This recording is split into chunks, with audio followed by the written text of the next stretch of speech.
Amir, are we live now? Yes, we are. We can go live now. Okay, Akim, we can go live now. Assalamu alaikum wa rahmatullahi ta'ala wa barakatuh. Good morning and happy independence to all Nigerians and Nigeria in diaspora and at home. It's a beautiful Friday morning, first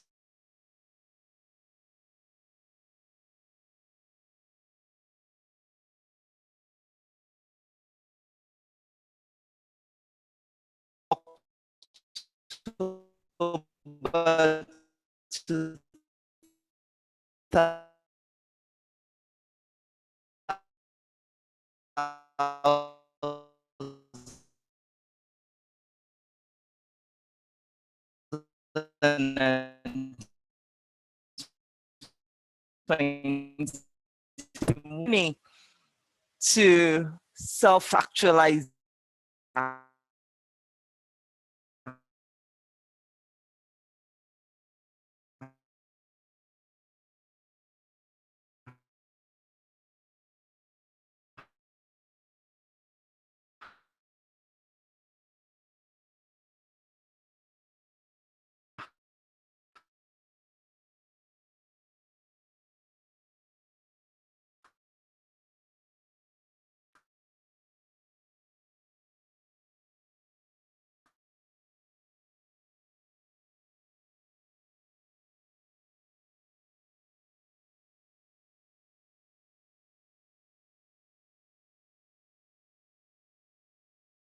Hello, good morning. Hi, Francis. Okay. Good morning, Mr. Francis, sir. Kabir, can somebody just jump in? I think Rashida has Okay. All right, sir. Good morning, Lee. Morning. Anna, my brother. I'm fine. Good morning. Good morning, Mr. Zakari. Yeah, good morning, sir. Thank you for ensuring our Biafran. Happy Independence Anniversary. Yeah, happy independence to you all. Yeah. Okay, Rashida is back on now, although we don't have an audio.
Amin.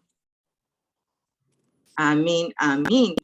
Thank you very much for everyone joining. We're streaming live on Facebook and on YouTube. On Facebook, you can join us at NASFAT.worldwide. And on YouTube, we are streaming live at NASFAT TV. Please subscribe to our social media pages and follow us for all our content. MashaAllah, MashaAllah, MashaAllah. So today, like I said, on the Global Youth Seminar, Independence Day edition, we will be addressing the issue of the African Continental Free Trade Agreement, the opportunities for Nigerian youth. And as young people, you would ask me, how does this impact us?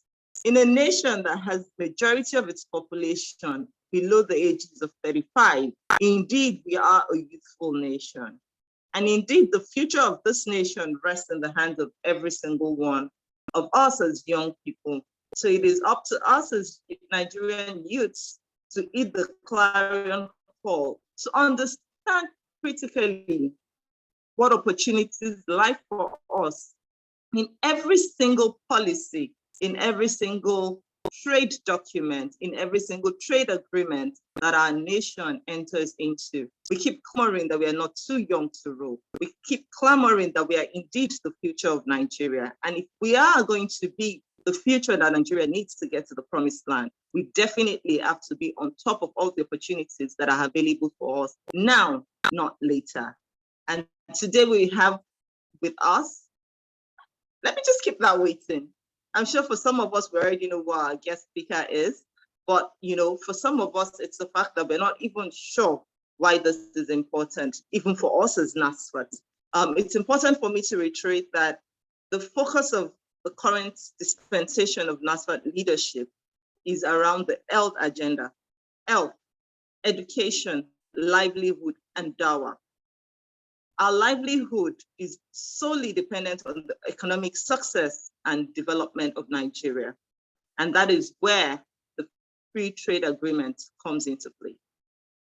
So as young people, how are we going to key into this to ensure that the livelihood of every Nigerian youth is assured and that we're getting maximum value and benefit from the African Continental Free Trade Area?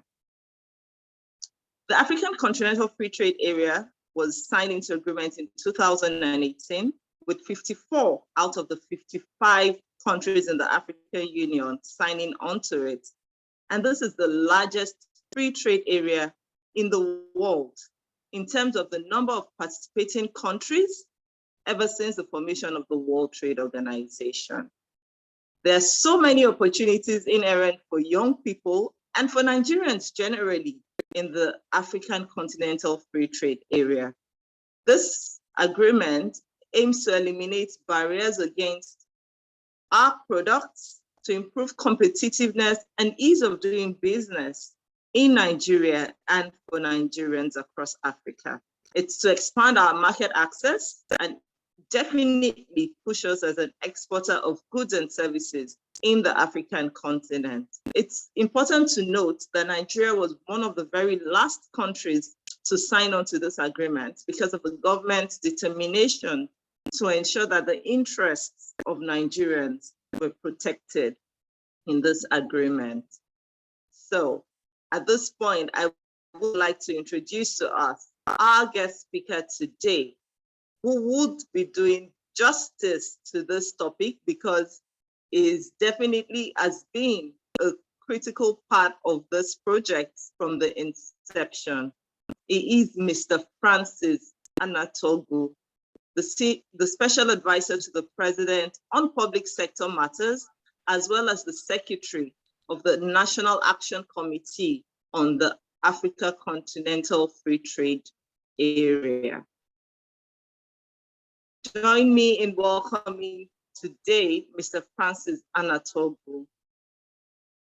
In his role, he heads the secretariat that coordinates Nigeria's implementation of the Africa Continental Free Trade Area. He was the secretary of the Presidential Committee that conducted impact and readiness assessment and stakeholder engagement that resulted in Nigeria opting to join the African Continental Free Trade Area. In earlier roles, prior to joining the public sector, he has served in advisory capacities for companies in the energy and communications sector on strategy, operations improvement, and project management. Mr. Francis started his career in the oil and gas industry with international companies and has worked in diverse roles across the exploration and production value chain around the world.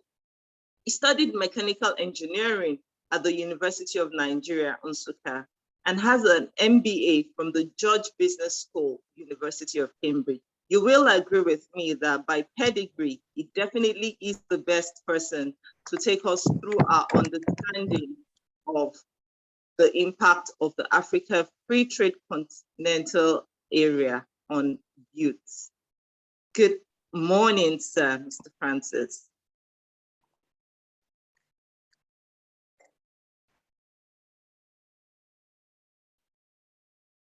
Thank you very much for joining us this morning. Oh, good morning very much. Good morning, Rashidat. Good morning, distinguished ladies and gentlemen. So I was coming here to address the youth. I was asking myself, how do I dress? I said the youth are normally, they tend to be semi-formal. So I said, let me put on my t-shirt at least to get comfortable with you guys. And I'm Definitely quite connecting with that, sir. exactly. So thank you very much. And it's a pleasure to be here. And thank you for organizing this event. When Nii Yusuf, who was my boss in Accenture and part of the people that trained me to be where I am today, when he approached me, I said, yes, it's definitely something that we must do. As Rashidat said, the youth, you own the nation. And what you decide today determines if Nigeria will be a great nation or a very great nation or the best nation in the world. And it's important that we understand can you hear me? Yes, sir. You're very clear and audible, sir. Okay. Yes, So it's important that you understand what is going on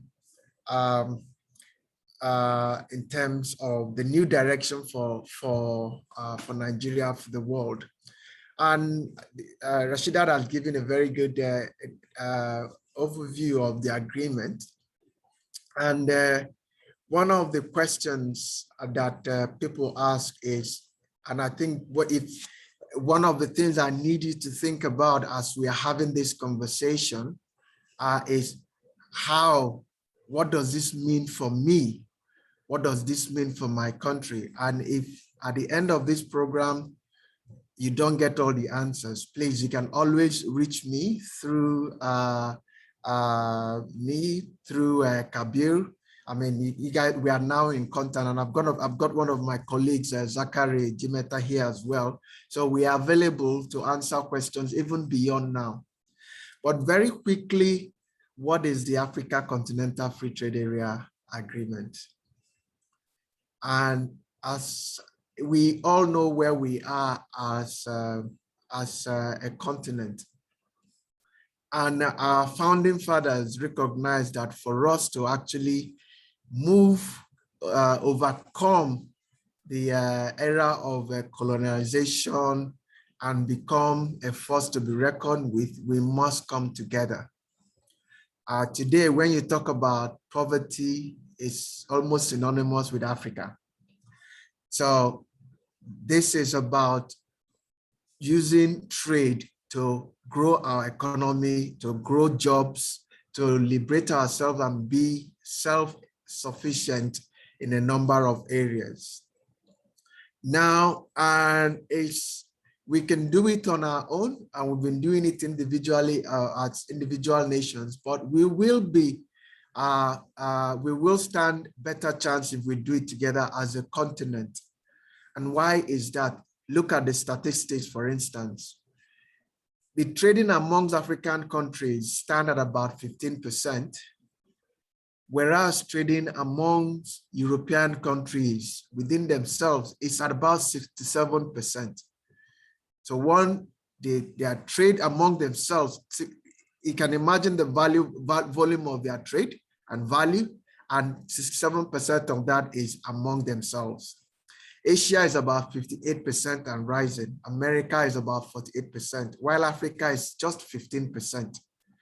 The other point is that Africa concentrates a lot on commodities, right? Agricultural produce and natural resources, which we export as commodities without adding value. And then we import all the value-added products, all the manufactured products from the rest of the world. And that is part of why we don't trade amongst ourselves, because we are all exporting the same kind of materials. We are outsourcing our jobs to other regions of the world. And that is what the Africa Continental Free Trade Area Agreement is about solving. And how does it plan to do this? There are three key ways. One is that it will liberalize trade amongst ourselves. So with Afcfta, as it's called, when we trade amongst ourselves, we will eliminate import duty. That is the very first step. The second means of achieving that is what we call rules of origin.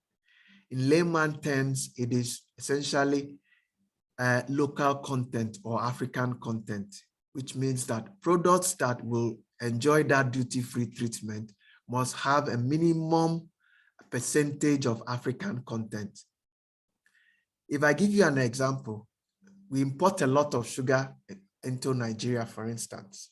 So let's assume we import 95% of all the sugar that we process in the country today. Yes, we can import them from Brazil or other nations.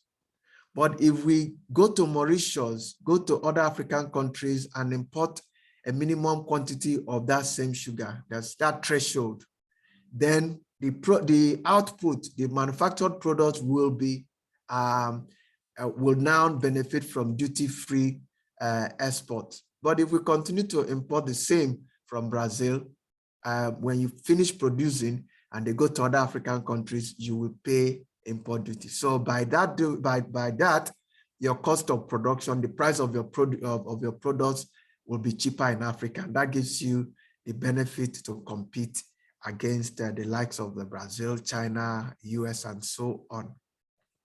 The third thing is that it provides the platform for us to start to harmonize our policies, our regulations, our standards. Everybody knows that satisfying quality requirements under SON, NAFDAC and others is hard work. But if you want to export, not only would you need to satisfy SON, NAFDAC, and so on in Nigeria, you also need to satisfy the same agencies in the importing country.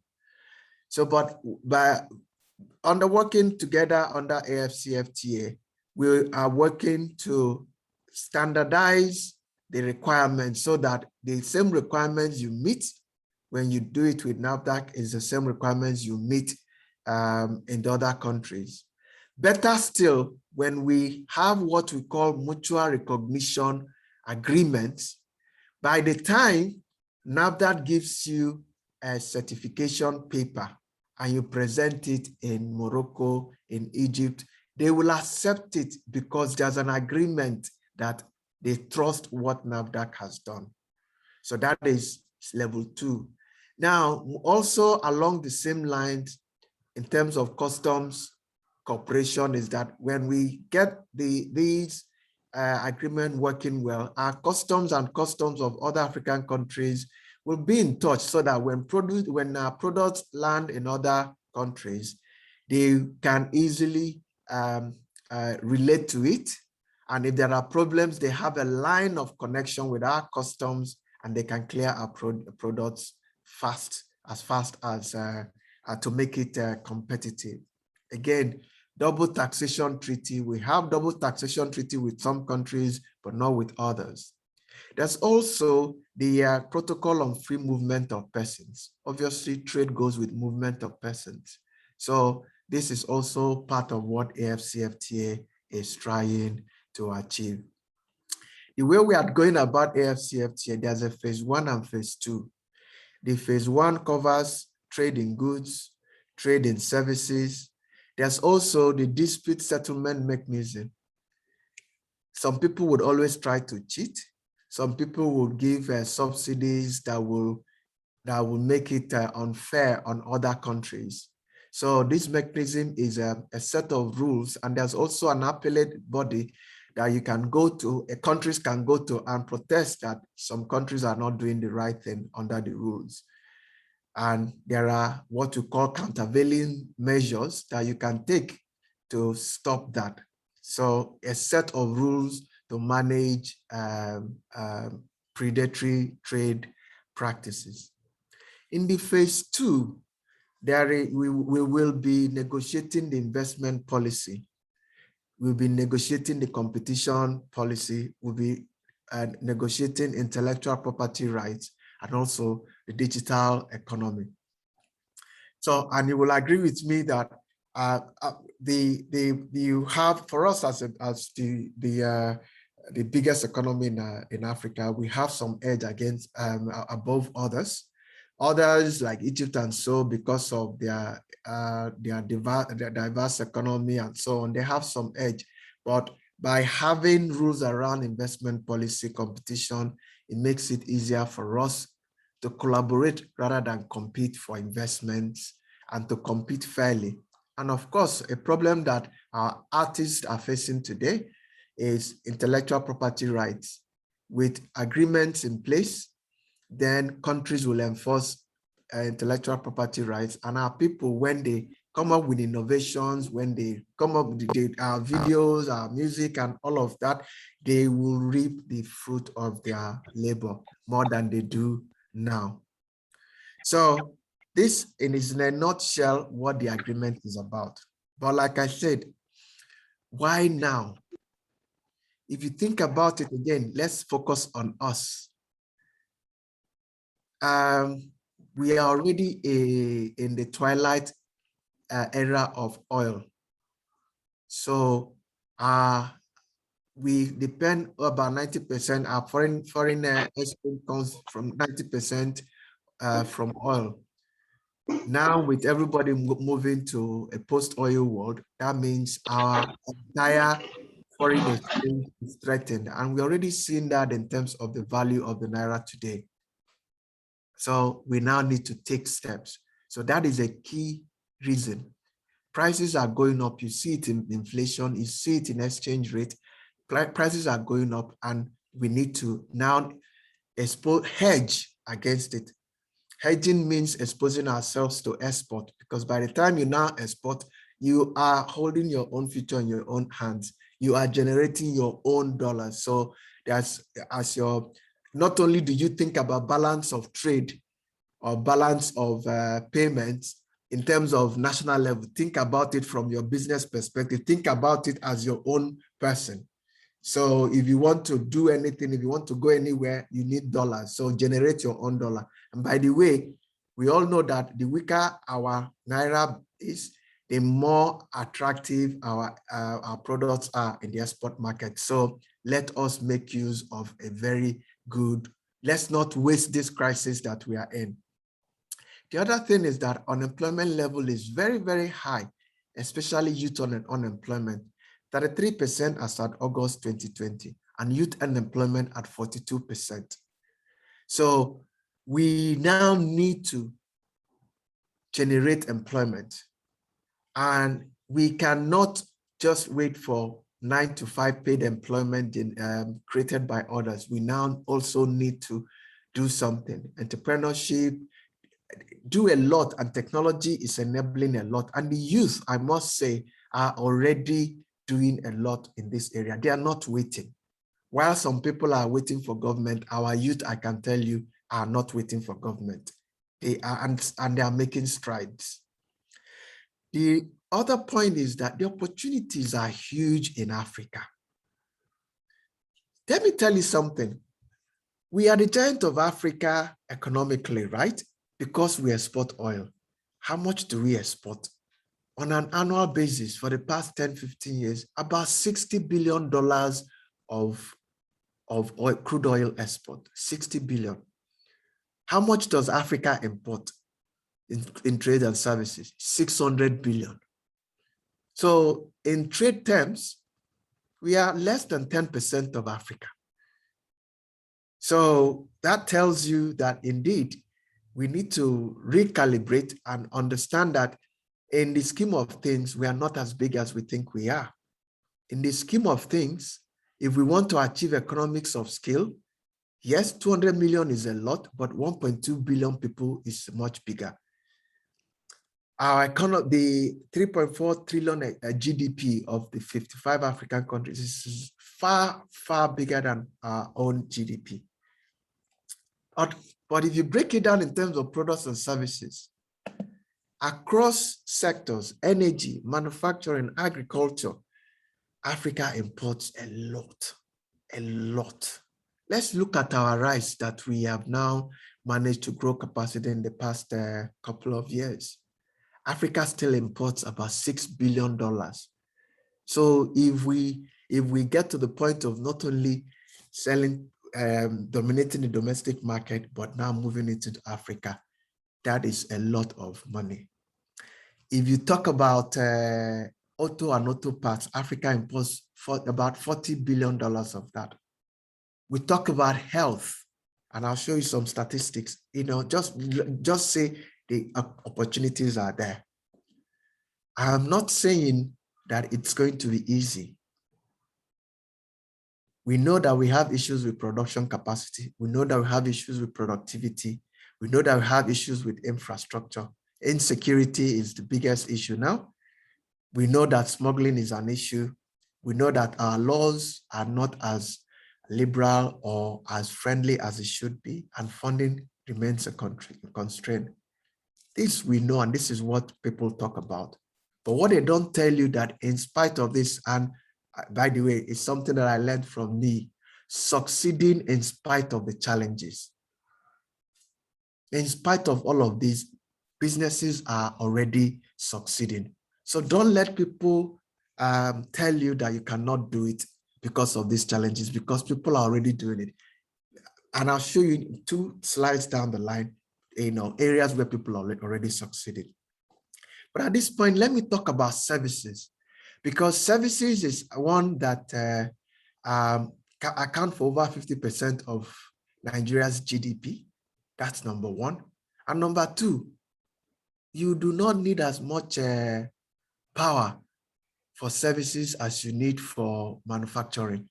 So this is an area that youth can focus on.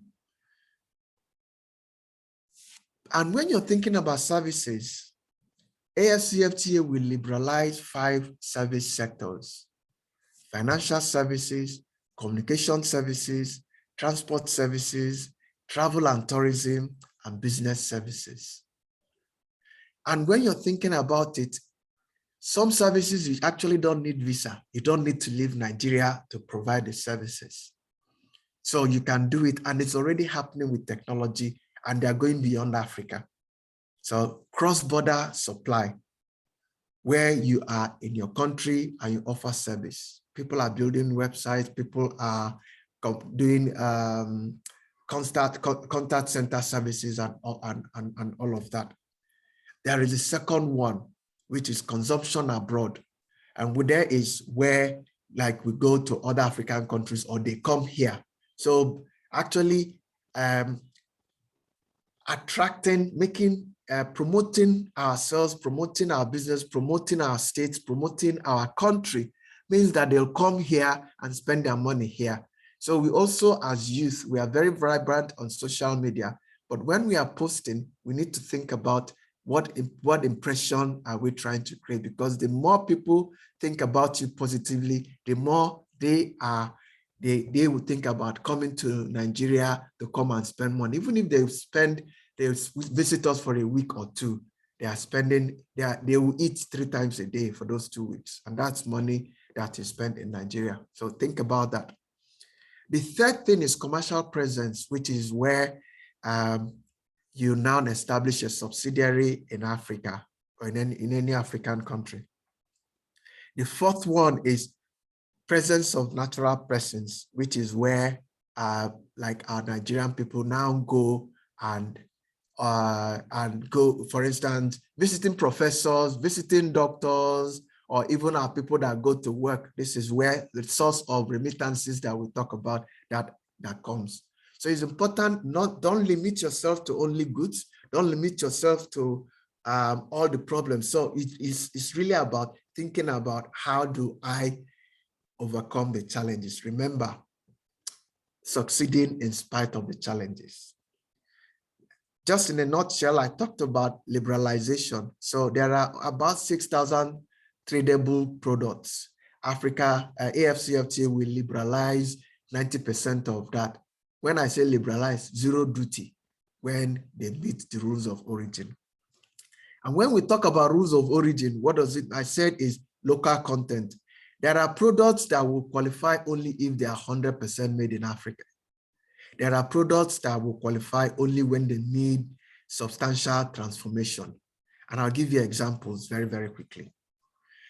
Products like agricultural products, live animals, plants, and so on, even mineral resources and so on, they need to be 100% made in Africa to qualify. But other products, for instance, you can see there are products that would qualify only if they move from one tariff code line to another. There's something called HS code. It's a harmonized system of classifying products.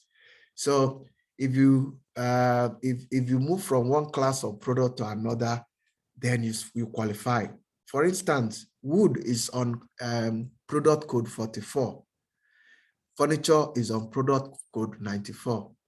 If you cut down a tree and then saw it into wood, you're still within the wood classification. But when you now transform it into furniture, it has moved from 44 to 94. So this is an example. There are, there are products that the rules of origin says that you must move from one tariff heading to another. There are some that you just need to move from one subheading to another. And I'll just give you an example. For instance, diamond is 7102, gold is 7108, and jewelry is 71.13. So I'm just giving this as an example. So if the rule says subheading, then if you move from diamond to jewelry, you have satisfied the condition. There are other ones like the process code, especially in process manufacturing. You must satisfy some processing requirements for you to qualify. And there's also the fourth element, which is classified based on the value of imported materials. So it says your value of imported material must not exceed X percentage. So depending on what the rule says for your products. Now, first question you ask is who is checking and how will you check? There is something that is called designated competent authority, which every country in part of the Afcfta will have to establish. Those designated competent authorities are the ones that will verify the products and say that, yes, they have met the rules of origin. And the process is similar to what we do under NAFDAC, and you go and get a NAFDAC number. You get an Afcfta number for those products that qualify. Now, when you qualify, you're issued a certificate, and that number will be transmitted to the customs organizations of participating countries, so that when your product comes, they look at their book and they say, okay, this is your company name, this is your number, this is the product that you've been qualified for, and then they can grant you the duty waiver.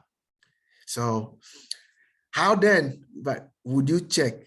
If you go to our website, www.ngrafcfta.gov.ng, and click on resources, click on Afcfta reference document, there is a Word document on rules of origin, and you go through it. Depending on the product of interest, you will see the rules of origin that has been agreed for that product. So I encourage you to go and check this out.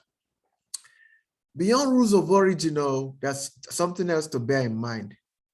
Quality requirements. You would have heard in the news about products from Nigeria that are rejected when they get into, when they are exported.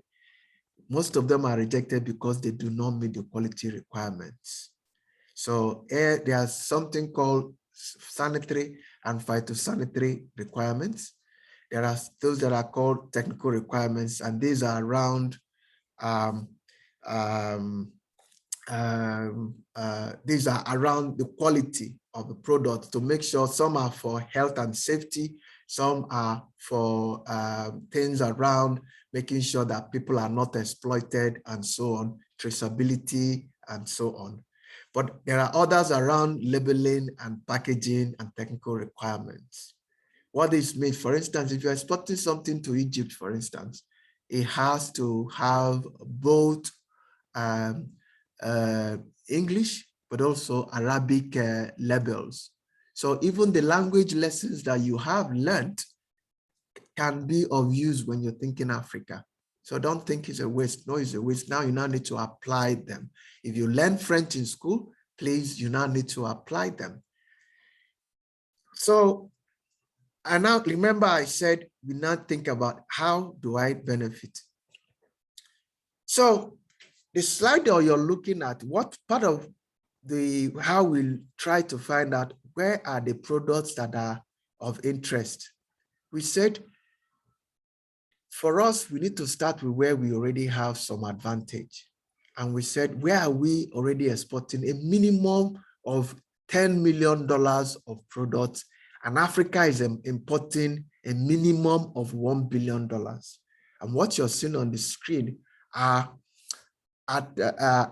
those products. Now, we are at what we call HS code 2-digit level. You can break this. You can break these things down and see more and more products under this classification. The ones that I highlighted are agricultural products, but essentially you can see that our crude oil, Africa imports. Nigeria. This is Nigeria's exports to the entire world, and this is Africa's imports. And even in that area, our crude oil, we are yes, we are good in crude oil, but there's immense opportunity in refined products in gas that we haven't touched. When we look at machinery, mechanical appliances, you say, does Nigeria do anything there? But even fridge and a lot of things that we already do in country now are there.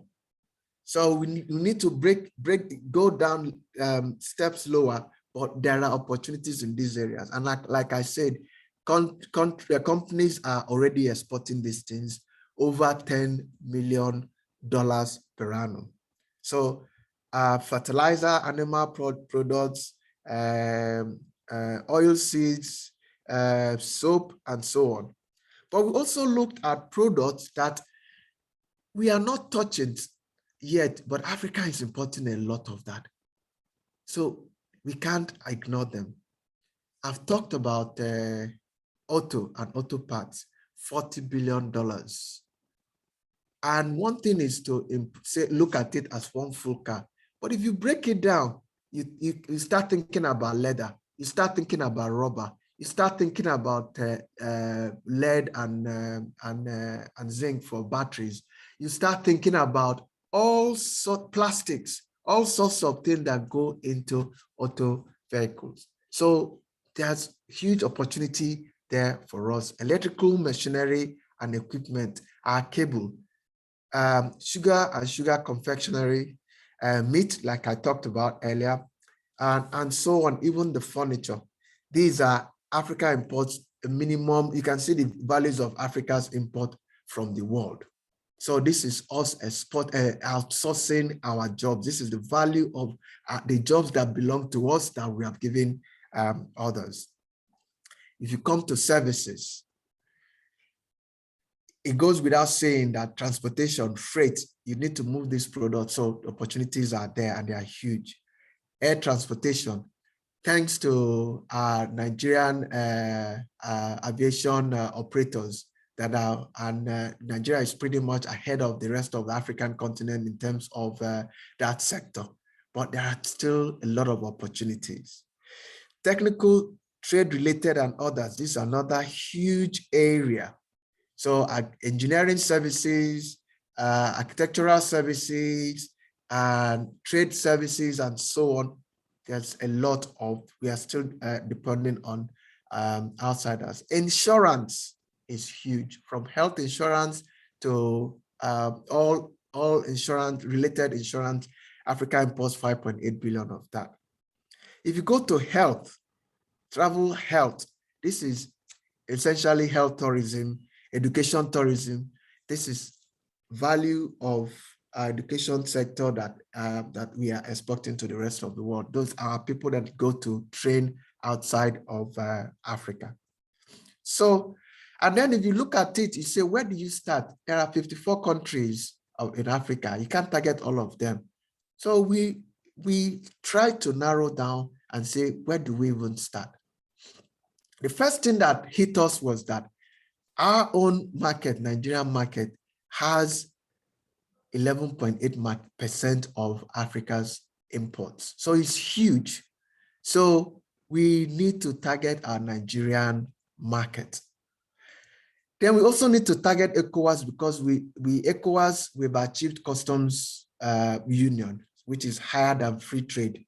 And there are rules. They are not working as they should be. We are still fighting with Ghana. We are fighting with Benin Republic in a number of areas. But these problems are problems that we have to solve because really we don't have a choice.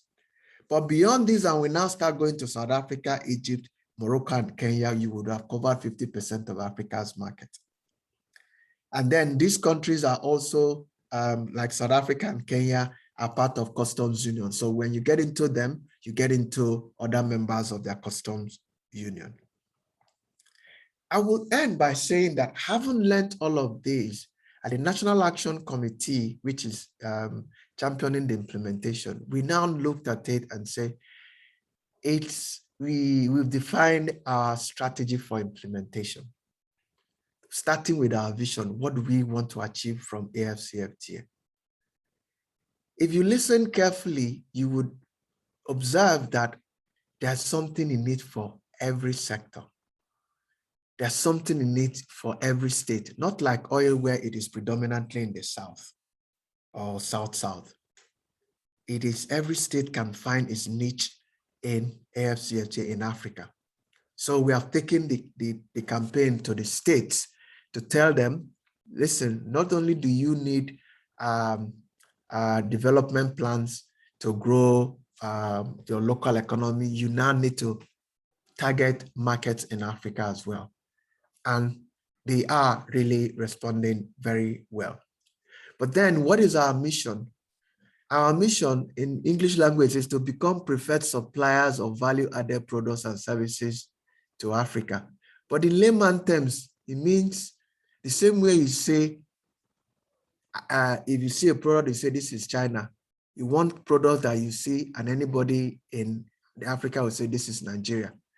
And we also want, we create what we want. We don't want the ones that will just be counterfeit or whatever. We want something that will be respected in. But if you think about our share, if you think about Nollywood now, if you think Nollywood in Africa now, the first thing that comes to you is Nigeria. If you think music, it's Nigeria. Apparently, if you think shea butter, it's Nigeria. It's Niger State, not even Nigeria. It's Niger State. So those are the kind of things that we need to do. If you think tea in Africa, you think Kenya. So that is where we are going.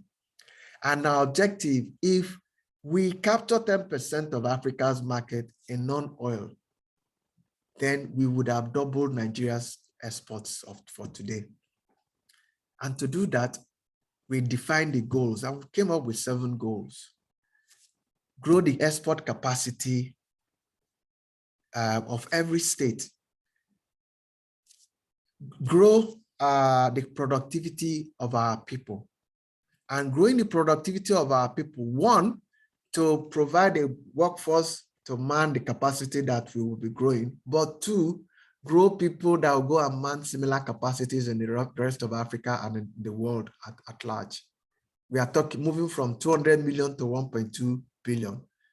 Our people are ahead in a number of areas, so our people can move to other countries and take advantage. And some you can even do remotely. The third one, again, we are talking to the states and ministries and departments and agencies, is engendering business environment. And a key part of that is automating administrative processes so that it is easier in the comfort of your home, you will do your business. The other one is about streamlining policies, regulations, and updating our laws to encourage export. If the fourth area is growing local demand to boost local content and capacity utilization. Essentially, we need to take deliberate action to promote local consumption of locally produced products and services. We need to provide incentives for businesses to actually sell and push their products to make their products visible to our people in Nigeria, visible to our people in the rest of Africa. You will agree with me that when COVID struck, we didn't know that we were doing hand sanitizer. We didn't know that we were doing face masks. But here we are today. So there are, across sectors, there are so many products that we're producing that we don't even know. The fifth one is infrastructure, power, logistics, transport, and all of that.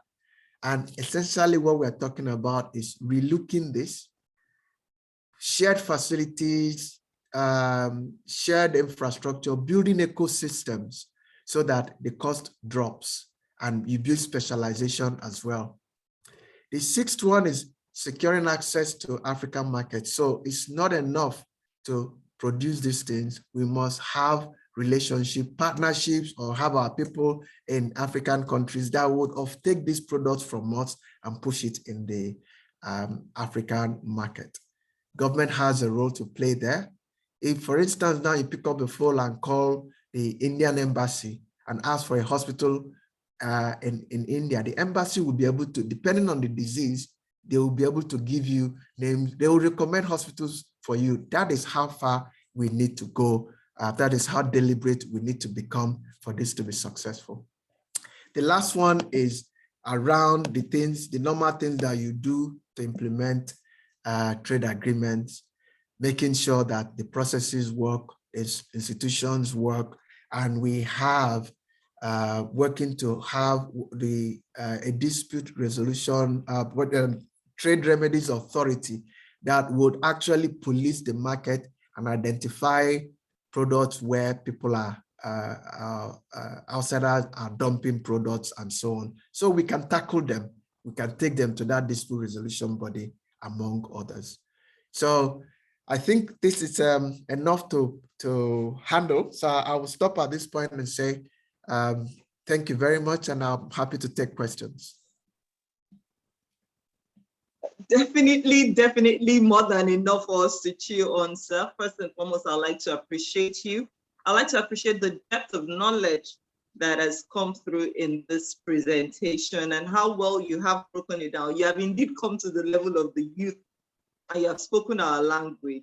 And I am sure that for every young person who has joined us on our various social media handles today, we have been able to definitely connect with the opportunities that are available for us as young people on the Afcfta. Thank you very much, sir. I would like to just say that we pray that God Almighty will continue to keep and bless you, and of course, continue to make you instrumental in delivering value for our nation and for the continent as a whole. For everybody joining us, you can join us on Facebook and on YouTube. Please drop your questions for our speaker, Mr. Francis Anatogu, on the social media pages, and I will be taking the questions. We already have quite a number of questions. I'm already thinking how we're going to take this all in the little time that we have left, but I will try to do as much justice as I can to this. And one of the first questions I have is around the awareness around the Afcfta. The awareness around this is especially amongst our young people, is quite low. What is the, your agency doing to drive awareness for Nigerians to be able to tap into this opportunity? Okay, thank you very much. We have been doing a lot of sensitization virtually, but also we have started taking the sensitization to the states and educating mostly the businesses, the business association. And yes, that awareness, understandably, is low, has been low, but it's gradually building up as well. In addition to that, there are also some key milestones that need to be in place, because right now, the schedule that we need that people can use to see which products will be liberalized and so on has not been published. So if you tell somebody, like we're having this conversation now, the next question is, okay, how do I get started? And I tell you the schedule is yet to be published. So we are moving methodically. And once we have some of those instruments that we need to get trade to start in place, then you're able to point people, show people where things are, and show them how to start and how to move forward. As we are also, for instance, I talked about the rules of origin. In terms of how it's going to work, we are doing a pilot with about 25 companies. So when we finish that pilot, then I can categorically tell you it's going to work like this, like this, like that. So we are actually building the momentum slowly. It's not as fast as we want it, and it's not as fast as people want it, yes, but we are really moving forward. Thank you very much. You answered a couple of other questions that have come through, because I have got some questions on how do we tap into this? How do we begin to export our products to other African countries? We will be definitely looking out for the publication of the schedules, as well as the proper guidelines from your committee, so that our young people, and like you said, sir, our young people are definitely doing a lot of great things that we need to export to Africa and definitely to the world. Another question here, sir, from my president is that given the potential markets, should Nigeria do more to teach French and Arabic in our schools, in addition to English as a policy? Hello, sir. Yes. Okay. Yeah, so the answer to that is yes. The answer to that is definitely yes. And in terms of, I mean, we all went to, well, most of us, I would say here, went to schools in Nigeria, and we all did English and Nigerian language and French, but it hasn't really translated. I mean, I did it. I can't speak French for right now. So reinvigorating those elements of our curricula is something that we need to do. And I think when you have these practical uses for some of those things that we learn, it becomes more and more meaningful. So, which is why, again, I'm happy that this is coming, and hopefully, as it catches on, people will see the value, and people will start to take advantage of the opportunities. In fact, one of the things that we're trying to wrap our heads around is, how do we even start to engage? So one is in the school curricula, but there are businesses. How do you get businesses? How do you support businesses in area of labeling, in area of even people with French, Arabic, Portuguese Swahili language skills to actually move out to these countries and promote Nigerian products. So again, this is, I'll throw it back to the youth here as an opportunity. Really, if you can, if you have the means, please, by all means, visit African countries, try to find out about the market, try to find out how you can take Nigerian products to Africa. I can also tell you, in terms of getting support within Nigeria, the chambers of commerce are there to support. The Manufacturers Association and others, they are able to point you to people that produce some of these things. So by all means, please try and see what you can do in this area. Again, like I said, I'm not saying it's going to be easy, but the truth is that these are opportunities that we need to explore, especially if you think about areas that we are unique. People come from African countries to buy our clothing, right? No one in Africa has been able to. I think we are one of the most successful in terms of African designs and fashion. So that is an area. Well, in food, this is another area, and just name it, right? And if we are going to attract people to come to our hospitals, and we are already from doctors, I hear from doctors, we are getting patients from the rest of the world. So even within our hospitals, at some point, French language, other language will become very, very valuable, but these things will grow. But I don't have an answer of anything that we can do. We won't solve it in 1 year, unfortunately, but opportunities are there. And opportunities are there for individuals to start taking action, even as we are thinking about it within government. Thank you very much, sir. So I have a question here on what is the fate of the youth that have invested in agriculture, to be specific, rice farming and the rice value chain, with the ease opening of borders that allows proliferation of imported rice into the country? Okay, like I said, there is rule of origin. And I also said the rule of origin for agricultural produce is 100%. So for a product, for a rice product to come from another country to Nigeria, it has to be made, it has to be grown in that African country. And they have to prove that it was grown in that African country. That is where the rules of origin certification that I talked about. So you must have documentation to prove that.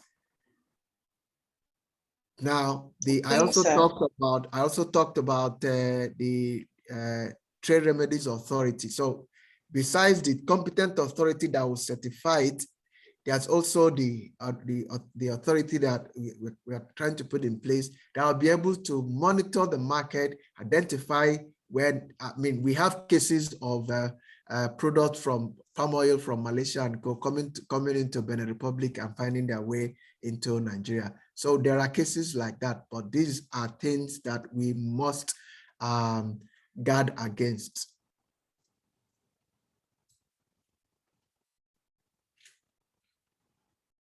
Okay, back to you. Thank you very much, sir. Yes, sir. I have another question around Forex. So how will the volatile Forex situation in Nigeria affect trade within Afcfta? What would be the currency of trade? Okay. So the I think it was yesterday or 2 days ago, Afrexim Bank announced that they have rolled out a system, a payment settlement system called PAPPS.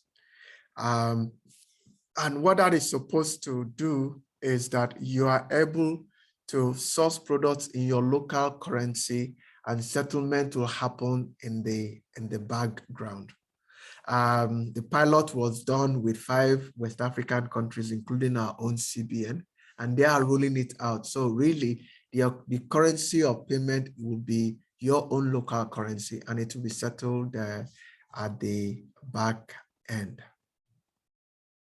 Okay, that sounds very interesting, and hopefully will give stability to our trade. Thank you, sir.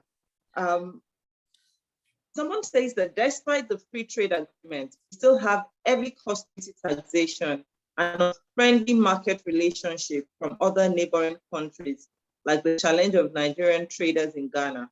How would AFCTA ensure the business environment is truly friendly? Okay, thank you very much. So again, this is our starting point, and these are the things that are the real drivers of AFCFTA. Now, as of today, because we don't have things that tie our economies together, that's part of why all the things that tie us together are either we have parasitic relationships.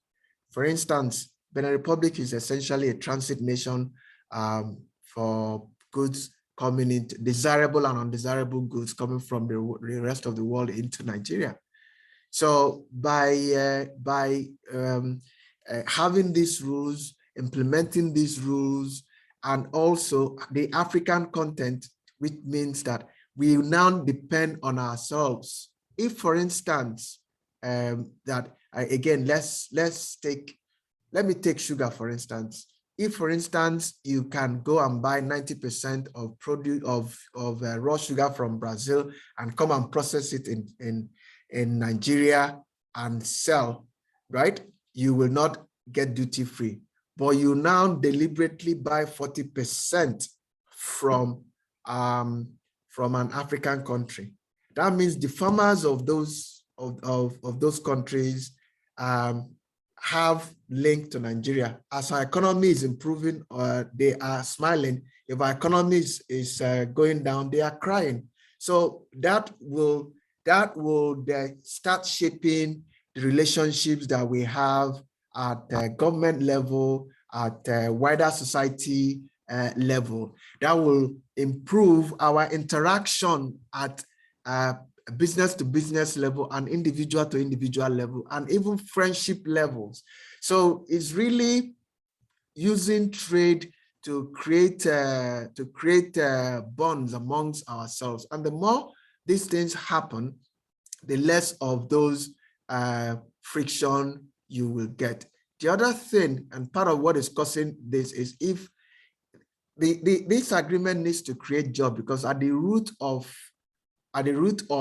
the quarrels are protecting the economy of the nation involved, or protecting their revenue. So again, even our trade policy, our trade engagement need to now evolve to actually engage at the level of solving problems. Some of these things that we do not do today. I gave you the example of how I gave you the example of India and the Indian embassy and how they can help you. That's the level we need to go. But again, it will take time, it will take years, it will take engagement for some of these things to get into place. So I'm not saying that AFCFTA, now that they signed, all those things will disappear. All the checkpoints on the road will disappear between Nigeria and Ouagadougou in Burkina Faso. That is not what I'm saying. I'm saying that we have yet another incentive for those things to start coming down. Thank you very much, sir. Just because of time constraints, I would be constrained to take just 2 questions before we call it a day. Mr. Francis has committed that we can always reach out to him, either through the President of NASFAT, Mr. Ni Yusuf, or through the Youth Secretary, Brother Kabir.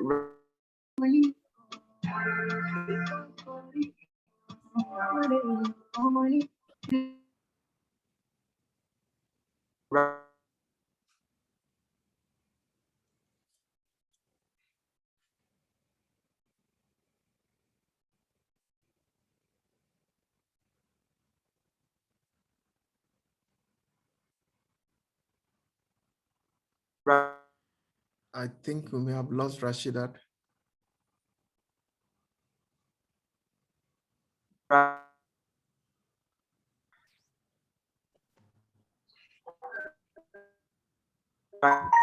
Okay, I think she's having some network connectivity problems there. Thank you very much, Mr. Francis, for your time and for the brilliant presentation so far. Thank you so much. I mean, if I I may must say that yes. Go ahead, Kabir. go on, sir. Okay, so I think there's a question. There's a question that I saw there. Some of these goals are seemingly impossible to achieve. What is the status on the goals? How well are we doing? The audacious goals, yes, I agree. But these are like I said earlier, these what we've articulated what we must do to be successful. And these are not goals that we will achieve as a committee. These are goals we will achieve as a country. And what we are doing is we are now taking it down to the states and to the ministries and also to the private sector to say everyone needs to find their own. So if each of these entities start taking on specific interventions, and we have a number of interventions identified. If they start taking on their interventions, then it will all roll up. We are at the point of rolling this out for adoption. So again, this is very, very early days. For us at the National Action Committee, we have identified 4 bold actions that we are going to champion ourselves. And those are around SME aggregation, because for obvious reasons, SME makes up over 80%. I talked about the auto policy or the automobile because of the multiplier effect. The third one is commercialization of research findings, because that's it has impact on innovation, it has impact on agricultural yield, it has impact on manufacturing and so on. And there's a lot that we have that are lying on the shelves. So these are some of the goals, these are some of the projects that we will be championing with the necessary people. So the fifth one is working with the chambers of commerce and others to make Nigerian businesses with their counterparts. So there are very specific, very tangible initiatives that we're going to champion. But if everyone can see themselves within this framework, then within the next 10 years, 5 to 10 years, some of these things would have been solved.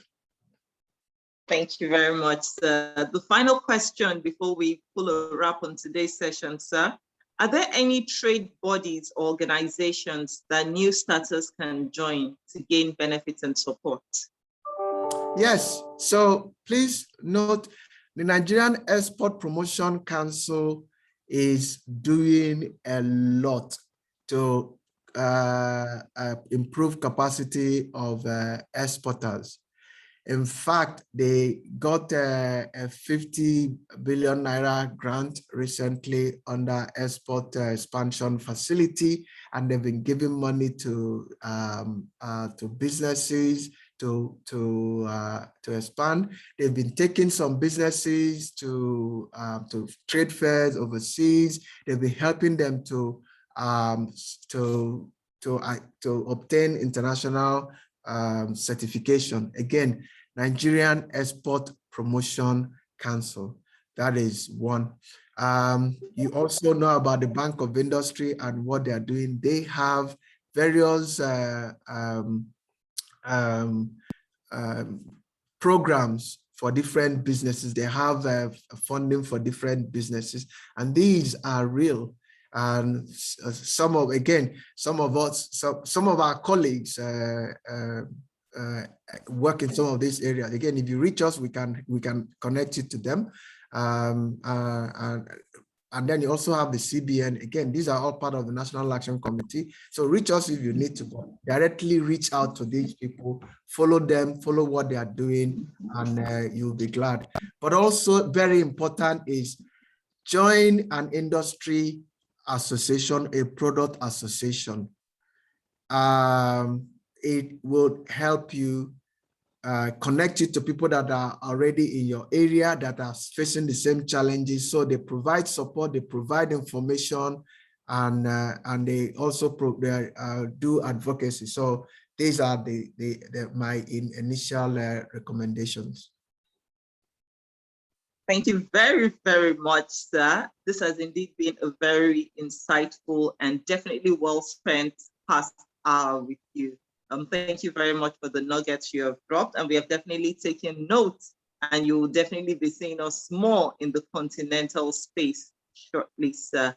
I'd like to invite the president of North Carolina Party Society and the person of Mr. Nee Yusuf to give his closing remarks, sir. Well, thank you so very much, Rashida and Francis, and let me join everyone to wish all of us a very happy independence. We pray for a peaceful, prosperous, and secure country. The last 1 hour, 50 minutes has been well spent. Like I was saying to a friend, AGOA, that's the African Growth Opportunity Area. AGOA happened, and many of us missed it. After will happen, whether we connect or we don't connect, whether we are serious or we're not serious. And so it's incumbent on us to try and find ways to stay relevant so that we can benefit from Afcfta, from the African Free Continental Trade Area. And I'm hopeful, given all that Francis has shared with us today, I'm hopeful that there are opportunities, significant opportunities for us to benefit. You know, if we understand that in the services sector, you know, if you look at music, if you look at entertainment, if you look at movies, if you look at fintech, technologies, etc., Nigerians are blossoming. Nigerians are doing very well. And they are doing all this with little or minimal government support. So we can then imagine what can happen with Afcfta, where we have a whole secretariat with the presidency that's charged with pushing the Nigerian readiness for Afcfta. I mean, this for me gives me great hope that with concerted efforts, with deliberate planning, Nigeria stands to benefit significantly from Afcfta. We are more than half of the ECOWAS market. 20% of every Black person or so is a Nigerian. So I'm very hopeful, and I'm glad at the opportunity that Afcfta presents. And I would like to just say thank you to Francis and Zachary and all its team members for sharing part of your Independence Day with us. Like I'm always reminded, planning is more important than the plan, right? So we have the plan, we set it goes, but I think the act of planning is really what is more important, because that allows us to know the things we need to do. And along the way, we'll make adjustments, we'll shift, but we'll keep our eyes on the vision. I particularly like the focus on aggregation of SMEs, because SMEs represent huge employer of labor. They contribute more than half of our GDP. And I also like the commercialization of research findings, so that we can move from being a nation of traders to a nation of innovators and inventors. And so I think the purpose for today's session has been achieved in terms of exposing our youths and raising awareness of the role of the opportunities that Afcfta presents. And youth represent more than 70% of the Nigerian population. And so if we get our youth to key into Afcfta, I'm sure things will change in the future. And lastly, Francis says to us that we all need to join relevant associations and not just try and be an island. And so I'm reminded of the anthem of Liverpool Football Club, do not walk alone. So I will ask every youth to please join a group, donor association of exporters, of chambers of commerce, etc. So that way you can be part of a group of like-minded people focus on Afcfta, and you also can then learn and know more of the things that are happening so that you can, at any point in time, be relevant and find yourself useful in that bit. So, and what is left for me is just to thank Francis and his colleague, Mr. Zachary Ginetta, and also the youth secretary, Kabir Raji, and our host, our uncle, Rashida Edidibalogun, and every other person that's been working behind the background to make this possible. Last year, we had the vice president as the speaker at the NASFAT Global Youth Seminar. And today, I think we've had a very important speaker who has spoken on a very important topic. And I'm hopeful that all of us will benefit from that, from Afcfta. So once again, thank you, Francis and Tim, and thank you, everyone.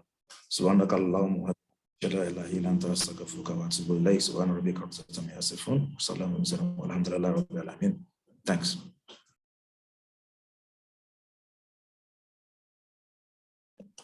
You're muted, Rashida. You're muted. Thank you very much, sir. Thank you for that closing remarks, sir. And thank you to all our audience who have joined us, both from Nigeria and diaspora. Special gratitude goes to our speaker, Mr. Francis, and for indeed sharing part of their independence celebrations with us. Mr. Francis, you wanted to say something, sir? Yeah, I see Nee is connecting with the youth as well with his red t-shirt too, just like me. I'm useful at that. I remain useful at that. Thanks, Francis. All right. Thanks, Rashida. Have a great day, everyone. Thanks. KG, can you just round up? KG or Kadri, round up and close the session. On and just want to wish everybody happy celebrations once again. And let's all remember every single knowledge that we have gotten from today's session, and let's definitely go forward and put Nigeria on the trade map of the continent and indeed the world. Signing out from here is Rashida Edidibalogun. Thank you very much. Masalam. Thank you.